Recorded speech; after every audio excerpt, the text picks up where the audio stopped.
ओम श्री गुरु सत्ताय नमः। सभी को प्रणाम। पिछले वीडियो में आपने सुना कि जब आदरणीय पंडित लीलापत शर्मा जी पहली बार माताजी से मिले तो उनको ऐसा लगा कि जैसे माताजी ही उनकी जन्मदात्री हैं। उन्होंने परम पूज्य गुरुदेव में सच्चे ब्राह्मण के दर्शन किए। उन्हें पूर्ण विश्वास हो गया कि गुरुदेव त्रिकालदर्शी हैं और वे तथा वंदनीय माताजी साधारण मनुष्य नहीं बल्कि ईश्वरीय शक्ति हैं। आइए इसी क्रम को आगे बढ़ाते हैं। कुछ दिनों बाद गुरुदेव का एक पत्र हमारे पास आया। उसमें लिखा था कि उत्तर प्रदेश के राज्यपाल गायत्री तपोभूमि आ रहे हैं, तुम 2 दिन के लिए मथुरा आ जाओ, उनकी व्यवस्था करनी है। हम 2 दिन के लिए मथुरा आ गए। गुरुदेव का जितना भी साहित्य था वो भी हमने साहित्य स्टॉल पर रख दिया। उस समय मिशन के कार्यकर्ता तो यहाँ नहीं थे, परंतु मथुरा के सभी बड़े ऑफिसर यहाँ आए थे। राज्यपाल जी ने पूज्यवर का साहित्य देखा, गुरुदेव से बात की। हॉल बन गया था, उसमें गुरुदेव का प्रवचन हुआ। राज्यपाल ने कहा, हम मथुरा में भगवान कृष्ण के दर्शन करने आए थे। सभी मंदिरों में दर्शन किए, मथुरा वृंदावन गए, परंतु हमको भगवान कृष्ण के दर्शन कहीं भी नहीं हुए। जब हम यहाँ गायत्री तपोभूमि आए तब हमने आचार्य जी में साक्षात कृष्ण के दर्शन अवश्य किए हैं। राज्यपाल के मुंह से ऐसा सुनकर हमारी श्रद्धा परम पूज्य गुरुदेव के प्रति 1000 गुना बढ़ गई। अब विचार किया, इन भगवान का पल्ला हमको अवश्य पकड़ लेना चाहिए। मथुरा में गुरुदेव ने एक बार प्रगतिशील जातीय सम्मेलन आयोजित किया, जिसमें हमें भी डबरा से आमंत्रित किया गया था। पूज्यवर उपजातियों का बंधन समाप्त करना चाहते थे। आज अनेक उपजातियां बनने से कई समस्याएं पैदा हो गई हैं। विवाह इत्यादि में तो इसी कारण भारी अड़चनें आती हैं। उपजातियों की कट्टरता को समाप्त किया ही जाना चाहिए और अपनी छोटी परिधि को समाप्त कर बड़ी जाति की सीमा में विस्तृत कर देना चाहिए। ये विवाह संबंध की जटिलताएं दूर करने में काफी हद तक लाभकारी होगी। नियंता ने यह संसार वर्ग जाति के भेद से परे बनाया है। ये भेद तो मनुष्यों की क्षुद्र बुद्धि की ही उपज है। परम पूज्य गुरुदेव के प्रवचन सुनकर हमारे मन में भी कुछ प्रयत्न करने का संकल्प उभरा। पूज्यवर ने कहा, दहेज रूपी पिशाच आज निरीह कन्याओं को उत्पीड़ित कर रहा है। कितनों की जीवन लीला विवाह के पूर्व एवं बाद में इसी राक्षस के कारण समाप्त हो गई है। इन बेटियों के प्रति करुणा को जगाना चाहिए। भगवान राम ने ऋषियों की हड्डियों के ढेर को देखकर भुजा उठाकर संकल्प ले लिया था, निश्चर हीन करो मही। आज समाज संस्कृति राष्ट्र पर चारों तरफ से कुरीतियों, कुप्रथाओं तथा अनाचार के आक्रमण हो रहे हैं। ऐसे समय में अकर्मण्य, आलसी, विलासी बनकर बेखबर रहना समाज के प्रति कर्तव्यहीनता ही कही जाएगी। समाज में धूमधाम के बेतुके खर्चीले विवाहों का प्रचलन रोकना चाहिए। प्रेरणाप्रद वातावरण में सामूहिक आदर्श विवाहों का आयोजन करें। हमने 15 पुस्तकें इन विषयों पर प्रकाशित की है। उन्हें घर घर जाकर पढ़ाने का क्रम बनाएं। अपना समय, श्रम, धन कुरीतियों को दूर करने में लगाकर इस अति विशिष्ट समय का युग धर्म पालन करें। जो हमारे विचारों को एक कान से सुनकर दूसरे कान से निकाल देते हैं, उनसे तो हमें कुछ नहीं कहना है, पर जिन्होंने हमारे विचारों को हृदय में धारण किया है, उन्हीं से हमें बड़ी आशा है। पूज्यवर के इस मार्मिक उद्बोधन ने हमारे अंतःकरण को झकझोर दिया। पूज्यवर ने हमें अपनी हृदय की पीड़ा और समाज के प्रति कर्तव्य का बोध कराया। हम पूरी 15 पुस्तकें खरीद कर ले गए, खूब मन लगाकर पढ़ी, मनन चिंतन किया। घर घर झोला पुस्तकालय द्वारा इन पुस्तकों को पढ़ाने का क्रम भी बनाया। हमारे एक आत्मीय स्वजन श्री रंगीलाल जी थे। उन्हें इन पुस्तकों को पढ़ने के लिए दिया। उन्होंने गुरुदेव के विचारों को खूब पसंद किया और उनके मन में भी पुस्तकें पढ़ने की रुचि जागी। वे हमारे पास आकर पुस्तकें ले जाते, पढ़ने के बाद वापस दे जाते। ये क्रम चलता रहा। मथुरा से पूज्यवर का रचा हुआ सारा साहित्य मंगा लिया था। झोला पुस्तकालय द्वारा ज्ञान अमृत बांटने तथा संस्कार कराने के कार्यक्रम से अखंड ज्योति पत्रिका के सैकड़ों सदस्य बनाने तथा मिशन से जोड़ने में सफलता मिली। उस समय हम मिल उद्योग एसोसिएशन के अध्यक्ष थे। इसी कारण संपर्क व प्रभाव क्षेत्र भी व्यापक हो गया था। हमने जिन्हें पूज्यवर के साहित्य द्वारा प्रभावित किया था, उनमें से एक भाई रंगीलाल जी गौड़ तथा एक श्रोत्रिय जी सनाट्य ब्राह्मण भी थे। एक दिन भाई श्रोत्रिय जी ने हमसे कहा, पूज्य गुरुदेव ने विवाहों के आदर्श स्वरूप के बारे में कितनी अच्छी बातें लिखी हैं।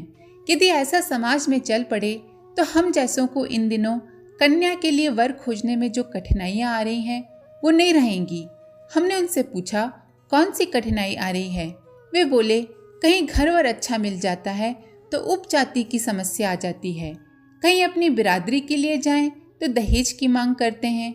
हमने कहा कि समस्या का यही समाधान है कि रंगीलाल जी आपके घनिष्ठ मित्र हैं ही, फिर उनका लड़का योग्य भी है, क्यों नहीं यह संबंध कर लेते?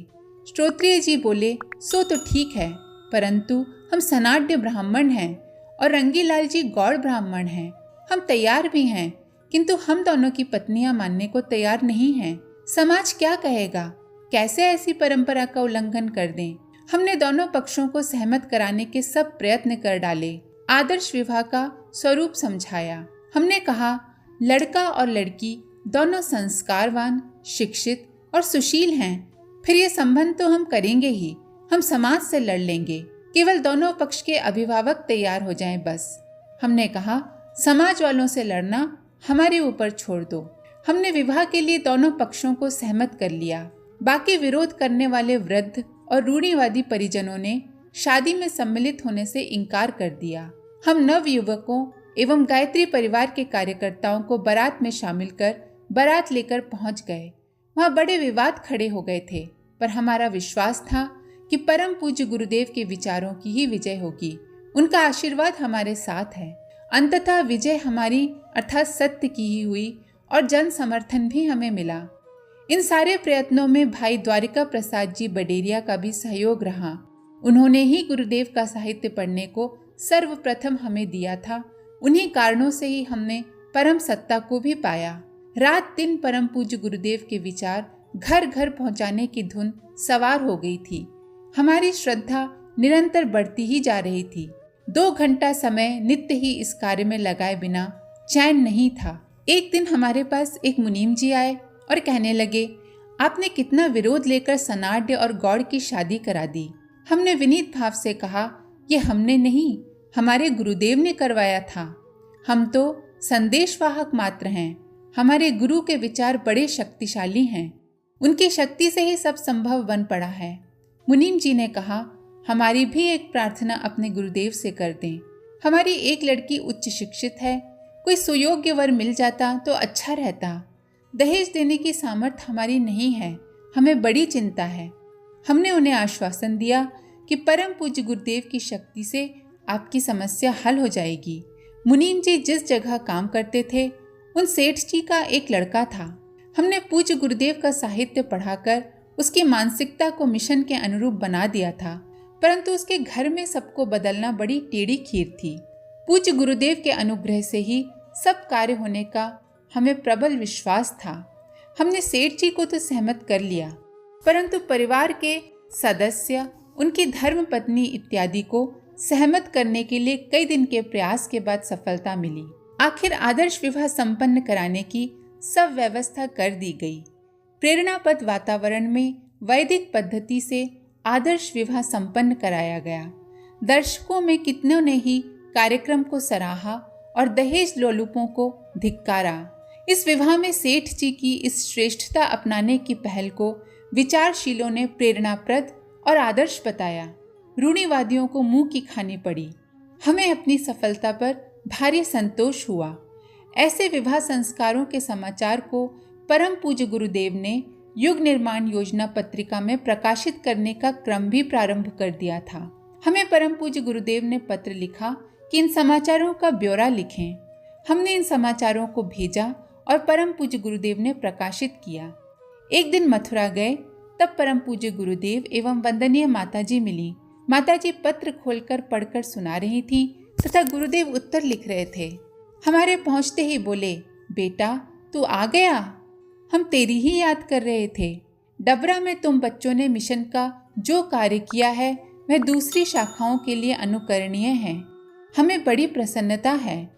डबरा में उपजातियों के बंधन तोड़कर जो विवाह कराया उसका और मुनीम जी की लड़की का सेठ के लड़के से विवाह करने के सब समाचार विस्तार से सुनाओ। हमने सब बातें बताईं। माता जी भी बड़ी प्रसन्न हुई और कहा, बेटे तो मेरे बहुत हैं, पर तू ही अकेला सबसे प्रिय है। परम पूज्य गुरुदेव ने आशीर्वाद दिया और कहा, हम उनके साथ सदैव हैं जो हमारा कार्य कर रहे हैं, जो केवल तस्वीर पूजते हैं, माला जपते हैं, इतने से ही हमारे आशीर्वाद की कामना करते हैं। और जब समर्पण, त्याग, आदर्श प्रस्तुत करने का समय आता है तो दांत निपोरने लगते हैं। वे हमारे शिष्य नहीं हैं। सच्चे शिष्य होने के लिए समर्पण की परिभाषा अपने कार्यों से प्रमाणित करनी होगी। अध्यात्म का लाभ भी मात्र चिन्ह पूजा से नहीं मिल जाता। अध्यात्म तो रग रग में, नस नस में छा जाना चाहिए। आज के लिए इतना ही। आप सभी का बहुत बहुत धन्यवाद। ओम शांति। हमारे YouTube चैनल को सब्सक्राइब करें और बेल आइकन को दबाकर ऑल पर क्लिक करें ताकि नोटिफिकेशंस आपको मिलती रहें।